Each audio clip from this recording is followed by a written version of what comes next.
Hello and welcome to The Bright Side, the show where we shed light on people, places, and stories that make Michigan great.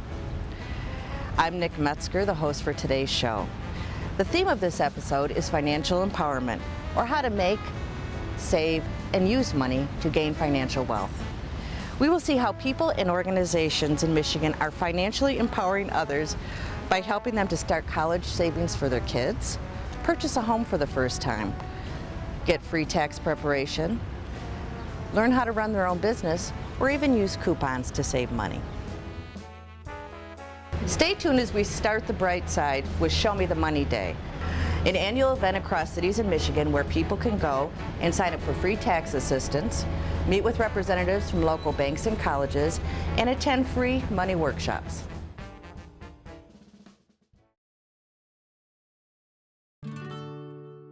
Well, my wife seen a flyer yesterday and said we should go here. We need to get the information because they help not only with just showing homes, but with credit report, and there are vendors here for financing, and basically it's an all-encompassing place for us to be at to get everything that we need to move forward if we want to pursue home ownership, which is our goal for the year. Today is our second annual Show Me the Money event, and this is an opportunity for us as a way of kicking off tax season, also kicking off the opportunity for folks to buy rehabbed houses in the city of Flint. Guess what? We have face-to-face free tax help if you make less than $49,000, $50,000 a year. The thing that I really want to emphasize is free. Free. It is free. You can do your taxes for free. Please. The first thing is we want to help people do their taxes so they can get their refunds, and then maybe with a part of their refunds they can use some of that to consider either becoming a first-time home buyer or to buy a rehabbed house, and then possibly also to consider opening up a savings instrument with one of our banks or credit unions so they can improve their lot in life. My favorite part about helping people prepare taxes, I'd say I have two favorites. First of all, there's the wonderful volunteers that I get an opportunity to train in taxes. And second of all, I get to help people who really need that help and who really need the earned income credit so that they can do some other things with it. They may need to save it for their children's education. They may need to buy a car so that they can get back and forth to work. And I think just the volunteer part of it, it really feels good to help others who need your help.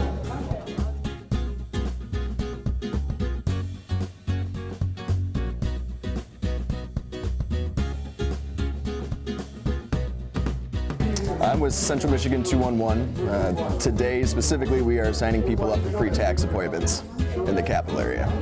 There's some great programs here, food services from Northwest Initiative, another great agency downtown.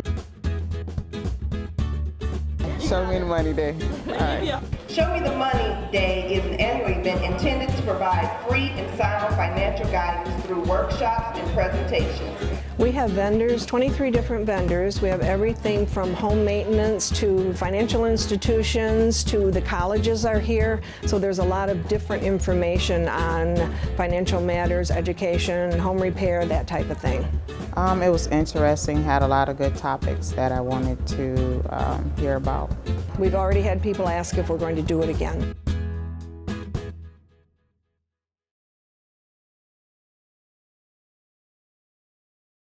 Next, we head to Battle Creek where more than 200 students will present their businesses at the Generation E Institute Student Business Showcase. We start out teaching young people how to dream and asking them what would they love to do, what do they like to do, where do they feel they have a talent, where do they feel they have an ability. We're L&N's hair accessories. We came up with the idea because we live in a small community and there's not really big fashion stores around it. So we decided to start selling hair accessories, and we make all of them by ourselves. We YouTubed and Googled like how to make different types of bows and sheer bows and stuff.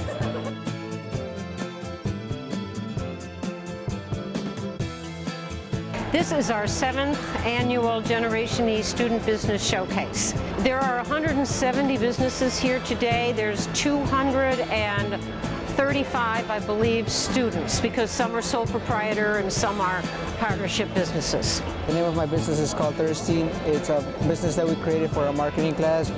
My business is a partnership.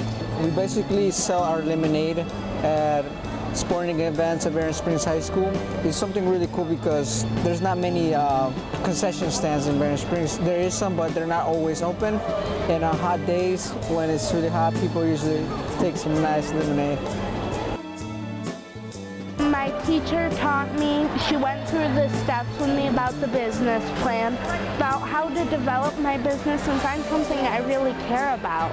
And it'll help me develop more in my learning as well as different money management and stuff like that. So Generation E is such a great program to go through if it's offered.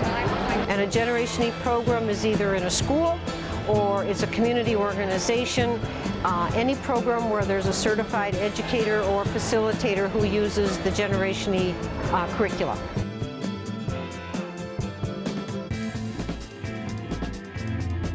They write that business plan, they do all their market research, and they end up with an operational business.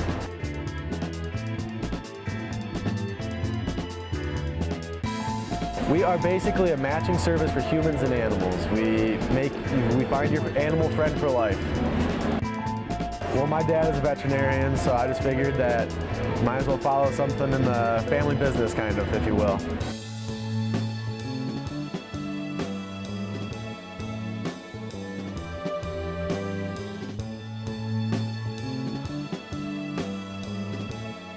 We have one in Battle Creek who's been in business for 7 years, and he employs 13 other people. Last year or the year before, I can't remember, we had an organic goat's milk business come, and they brought the goat, and so we had the goat here, and the young man sold shares of his goat, and he's turned around and bought more goats, and it's now become a family business.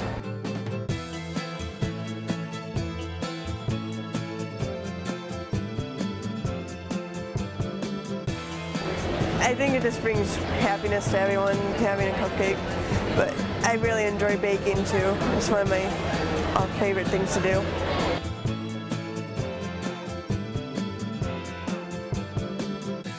My grandmother actually taught me how to make these, and they've been made in my family for multiple generations, so. We went to 3 sporting events so far, and out of the 3 sporting events, we sold out one time, which was really good. We sold everything out, and we made a pretty decent amount of money. I've done pretty good on the caramel corn. I've sold out. It's something fun that we enjoy, and we can make money off of it, So when they get all done, whether they want to be that entrepreneur right away or they want to be an intrapreneur, an employee, we feel that we are contributing and helping them be that better employee, more employable. Financial Opportunity Centers offer financial education, employment services, and public benefit access all in one location. Rather than traveling across the city to individual organizations for individual services, Financial Opportunity Centers are helping people meet their goals by having the services in one place. In the next segment, we will hear more about these centers and visit the Link Opportunity Center in Grand Rapids. A Financial Opportunity Center is an opportunity to bundle services to help families move on the trajectory out of poverty. And so those bundled services include workforce development assistance, financial coaching, and benefits access in one single location. I think one of the benefits of this model is that individuals can go to one place to get all 3 of these services as opposed to having to go across the city or across their community to access each piece of this. Under the Michigan Network, we have sites in Kalamazoo, Grand Rapids, and Battle Creek. We are looking to expand the model into Flint.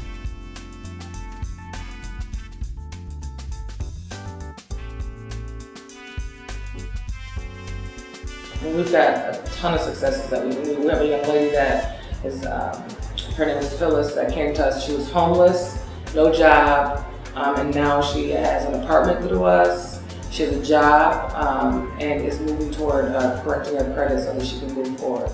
Financial Opportunity Center means that we work with families to help improve their financial position. We really work with families to meet them from wherever they're started to help them kind of achieve their definition of success. The core to the center is the financial coaching. So it's meeting with this one-on-one coach that we call them a financial coach, but they're really almost a life coach. They're really there to kind of listen to people, help them determine what their next step is in their path and the journey that they're taking. What takes place on your first visit is that we call that a get to know session. We're not asking you to fill out any paperwork. We want to know what you want to do. So I would ask you questions on, how is your family? What's your family like life? Are you satisfied with your career? What are the things that you want to see for your family? We're also going to ask questions about your health and wellness. What would you like to see in your community? So we're going to cover all these bases on what we call an assessment. Your second visit, when you come in with us, after we sit down and we kind of go over in detail that assessment that you've got, we're going to then create what's called what's called a success plan. And in that success plan, you actually get a book that you actually get that has all your goals already written out for you and the steps that you need to take to get to those goals. You'll get a copy of that, and you also get a checklist for each of those sections that we put in. So whatever that goal is that you put in that success plan, the coach is going to help you to meet that goal. We're going to sit down with you and create a plan, create those steps that you need to do to get that plan. One of the families I went through, she actually came to the organization first looking for an apartment. And she was unemployed, and so she had applied for one of our housing units and didn't qualify, but rather than saying no, she got referred to the Financial Opportunity Center. And so she was able to meet with a coach and really heard about what her plans were and what her dream and her goal is to be able to open a catering company. But before she could do that, she needed to kind of make ends meet for the meantime.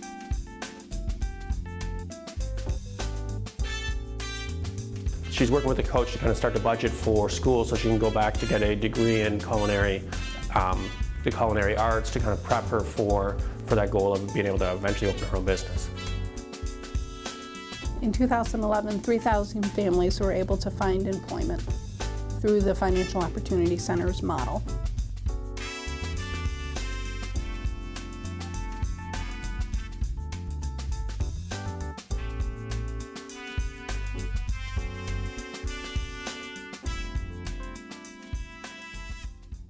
Now we will stop by the University of Michigan, where Olivia Courant will talk with Assistant Professor Trina Shakes about a strategy called asset building and how it can help people be more financially self-sufficient.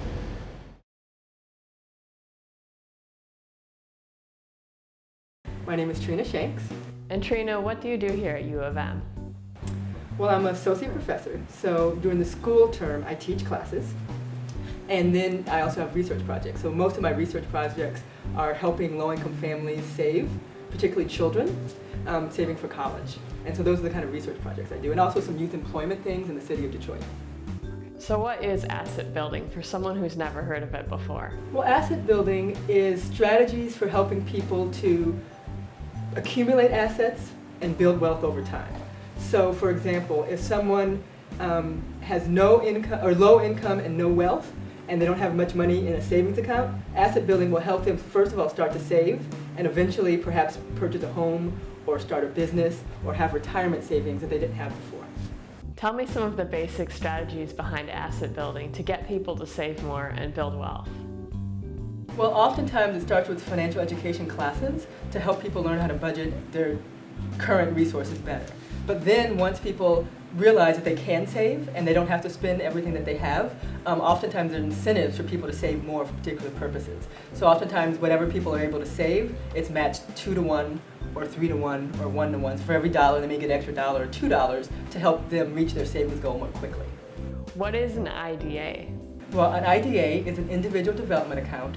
So individual development accounts are kind of short-term, usually 3 to 4 to 5 years depending on the program, saying that we will match whatever money you save 2-to-1, 3-to-1, sometimes as high as 5-to-1, but usually a 2-to-1 match is the typical one. So for every dollar you save, you get $2. And as you save money over time, usually there's a limit of maybe $2,000 or $3,000. But once you save that, we'll match everything you do, and that'll help you reach your asset building goals more quickly. The most popular use has been home ownership. So you quickly have a down payment for your home. If you save $3,000, you have a $3,000 match. It's $6,000, which for most people, they aren't as likely, particularly low income, to save on their own. How do I get an IDA? I can't just walk into a bank and ask for one, right?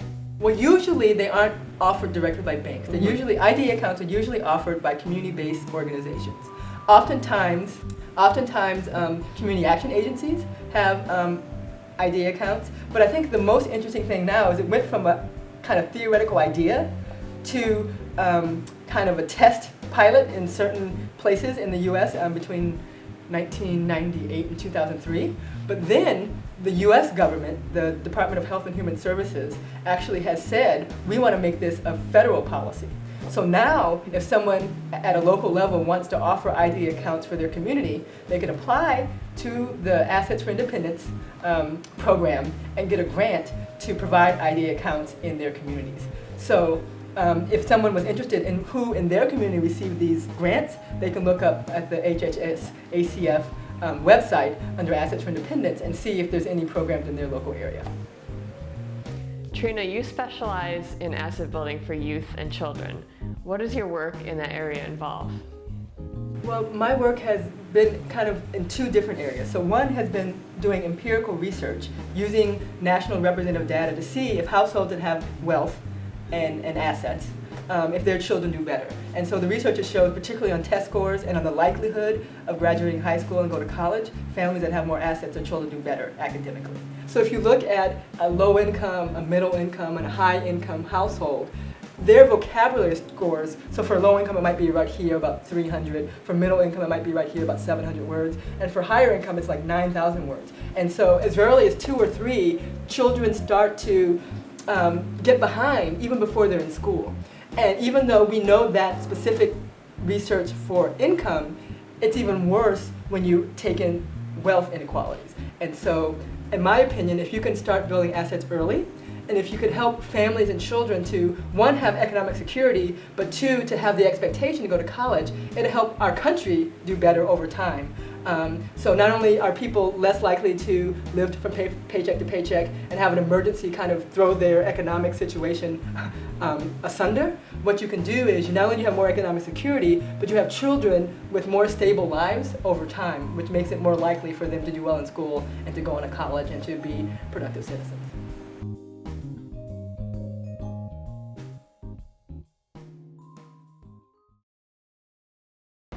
Coming up next, find out what the Earned Income Tax Credit is, how it works, how families can use it, and how they can claim it on their income taxes.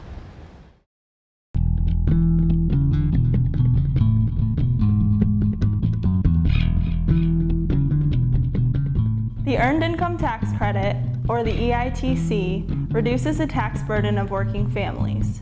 The EITC is a refundable tax credit. So if the credit that you qualify for is more than what you owe in taxes, you get the additional amount back in your tax refund. To get the EITC when you file your taxes, you have to meet some requirements. The two most important requirements are: 1, you must have earned income from a job, and 2, you can't make more than a certain amount of money. This ensures that the EITC helps only the people who need it most: working individuals and families, especially those with children. Here's how it works. Meet John. John is a single parent who works full-time at a local business where he makes $30,000 a year. He works hard to support his daughter Natasha, and he pays federal and state taxes. After paying for groceries, the rent on his apartment, gasoline to drive to and from work, and daycare for Natasha, there's little money left over, let alone money for emergencies, Natasha's college savings, or future home ownership. This is where the EITC helps John and his daughter Natasha. John finds out about the EITC and goes to the IRS website to see if he is eligible. He makes $30,000 a year, so he qualifies for the EITC as a single parent with 1 child. When John files his taxes, he makes sure to claim the EITC. In his situation, the EITC credit is more than what he owes in taxes. He gets the extra amount back in a tax refund. The extra boost from the tax refund helps John support himself and his family. The majority of people spend their EITC refund on groceries, transportation costs, utility bills, and paying down debt. The EITC also strengthens communities. When people spend their refund, it helps local merchants and spurs the economy. You can find out if you qualify for the EITC at irs.gov/EITC. Make sure you get the full amount of federal and state refunds you worked hard for by having your tax returns prepared for free at a VITA site. Visit michiganeic.org to find a VITA site near you.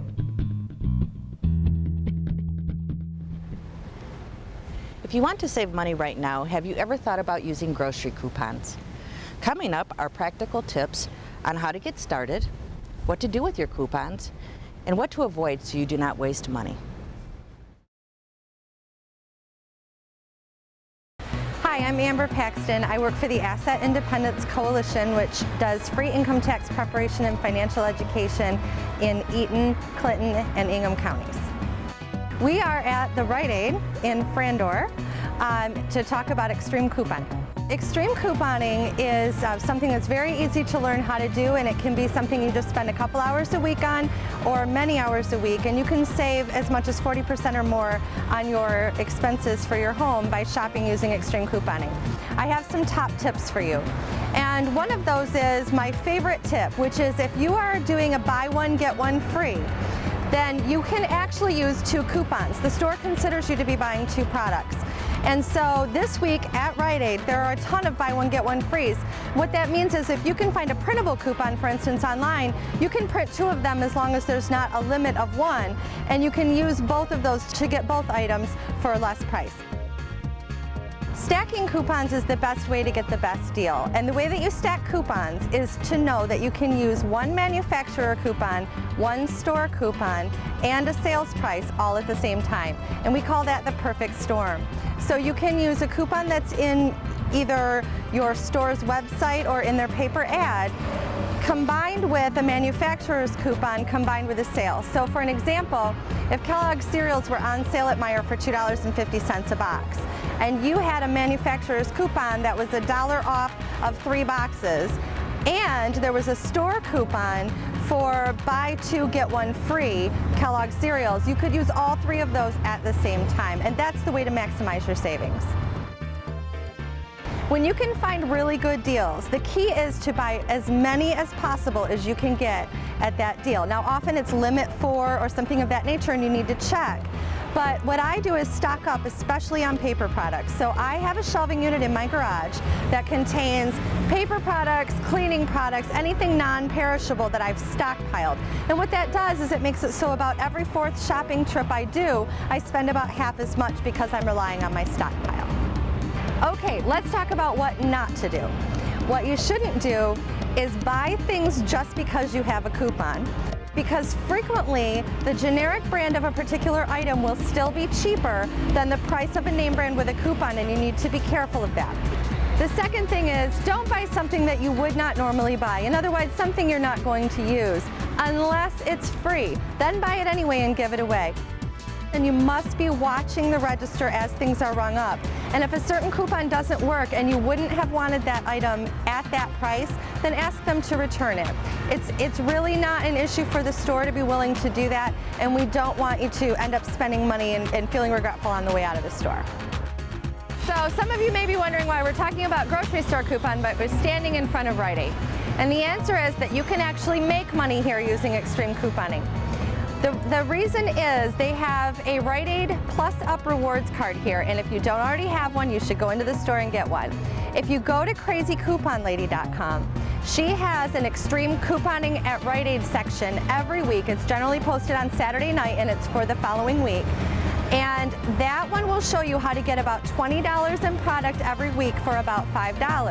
But what Plus Up Rewards do is they give you cash back on your next order. So you can use those Plus Up Rewards to use that to be the $5 you spend to get $20 in product and actually walk home with $20 in free product in a given week. So those are my extreme couponing tips. If you'd like more information or would like to know more about Asset Independence Coalition's other financial ed classes or to attend an extreme couponing class, just give us a call at 517-256-1466 or email me at aic.midmichigan@gmail.com. Financial empowerment and asset building in Michigan is helping people increase their financial wealth. From youth starting their own local businesses to financial opportunity centers, people are finding a way for a brighter future. Thank you for joining me, Nick Metzger, on The Bright Side. If you would like more information on today's shows, or to suggest an upcoming episode, or even watch today's episode again, please visit brightsidetv.com. In 2011, 6,300 families were able to establish budgets to help them plan for their future. Okay. I know, yep. All right, so first thing, don't worry. Have you ever thought? I have, actually. I have thought. Okay. Give me some of your top tips. Oh my gosh, I didn't look at that slide. Yeah, Hold go on. ahead.